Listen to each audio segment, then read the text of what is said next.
Okay, welcome to Flash Lip Sync tutorial number 3, where we deal with sound.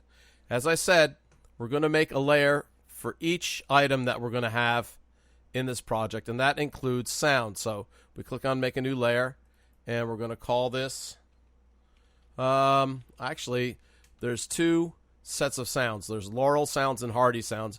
Each of those are going to be on their own layer. So I'm going to call this L-A-U-R-E-L. Sound. Now he has two sound bites, but I can put them both on the same layer. That's not going to confuse things too much. And with that layer highlighted, I'm going to put a keyframe at frame 10. I don't want the sound to start right away. So I'm going to put a keyframe at frame 10. Now don't worry. I know Laurel and Hardy all of a sudden disappeared. That's okay. They're going to reappear once we know how long our sound files are. So now with that layer highlighted and the keyframe at frame 10 highlighted, okay, we're going to go to the library and we're going to drag Stan 1, the first sound. That's Stan Laurel. Just drag it to the stage. And you may not have noticed anything, but if you look real closely, there's a little line there. Also, if you click on that keyframe and go to the properties, your properties will be down here. Mine are over here. You'll see that there's a little place where it shows you what sound is actually set to that keyframe. So you know for a fact that you've got it right. But we need to know how long that file is. So before we do anything else, we have to check that we have our frames per second set correctly. Now mine is set correctly to 24 frames per second. But if yours is at the default 12 frames per second like Flash CS3 does, go to Modify, Document, and you can check your frames per second right here. Frame rate, mine's set to 24.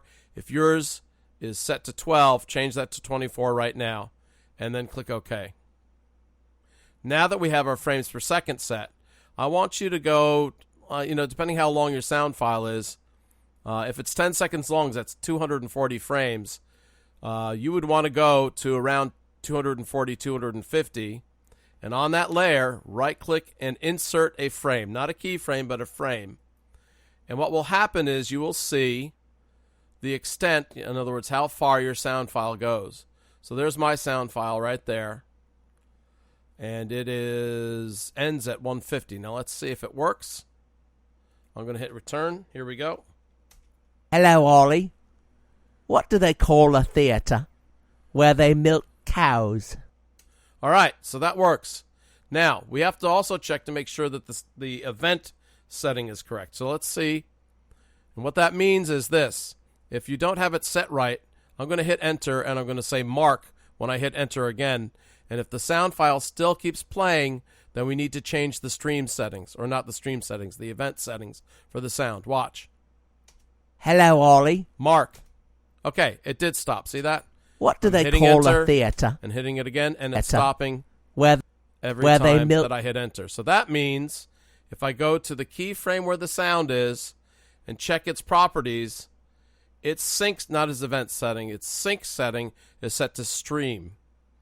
There's three types: event, start, stop, and stream. If we set it to event, and sometimes when you import sounds, it's automatically set to event, watch what happens. I'm going to hit return, and it's just going to keep playing. So I hit return to play. Hello, Ollie. I'm going to hit it to stop. What do they call a And theatre it still keeps playing. where they milk cows?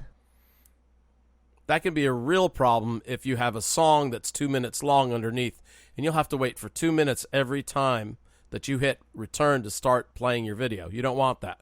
So make sure, once you've imported a sound, that you check its properties and make sure that the sync setting is put to stream. Okay, that's one sound. We're going to do some more in the next tutorial.